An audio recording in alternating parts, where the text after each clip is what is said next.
connected with Jewish people which lived in Georgia too. And how we got this robe of Jesus and we built first church in this place, I'm going now to tell you at this icon. So in our country, a lot of different nations lived, including some Jewish community members. And these Jewish people had their own rabbis, which we are head of this Jewish community.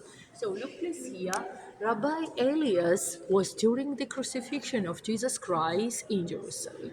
When he heard about that miracles, what was happening by Jesus Christ, so he, after crucifixion of Jesus Christ, decided to buy this robe of Jesus, which was given to one of the Roman soldiers after crucifixion of Jesus, as he wanted to bring like improvement here to show it to other Jewish people and tell them about life of Jesus.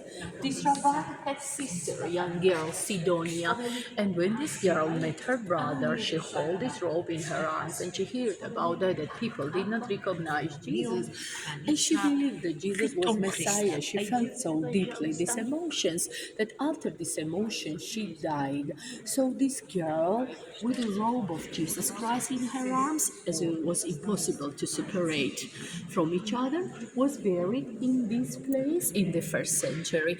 At the time we were pagans, still we had God of moon, God of love, God of nature, and this robe of Jesus Christ for Georgian people was not such important holy relic like it was same for Jewish people, because not every of them recognized Jesus as Messiah. So now from here, because I want to continue the story next to another icon, and you can see in the bottom there is a girl with the red clothes, which is that Sedonia, which was buried with the robe of Jesus Christ here.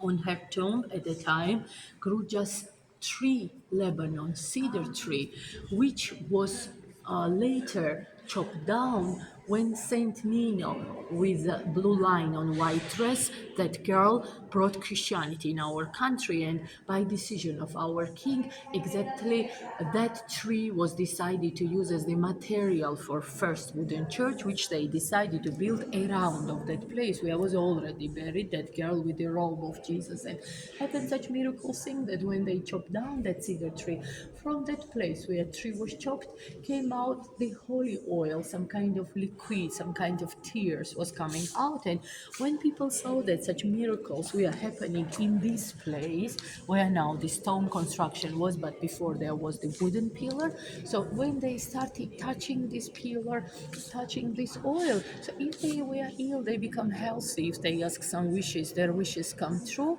So that's why they call that pillar as the life-giving pillar. And the name of this cathedral, which is sometimes hard to pronounce and more hard to remember, Svetitskhoveli is translated in English as life-giving column, life-giving pillar. Maybe you ask me where's that wooden pillar now, because you can see the stone construction here. But when people were asking their wishes, and when after they are praying their wishes come true, believe me, all of them try to take small pieces of that wooden pillar to make for themselves crosses or to keep this holy relic, that it become necessary to protect that wooden pillar inside. And Georgian kings ordered to make around of that wooden pillar the stone construction to keep it inside. So we had done archaeological excavations, because during the Soviet time here was also open historical museum. Also, this place is in the list of UNESCO, and UNESCO has a technical instrument that they can scan and see what is inside. Is the wooden pillar and the tomb of the first century here.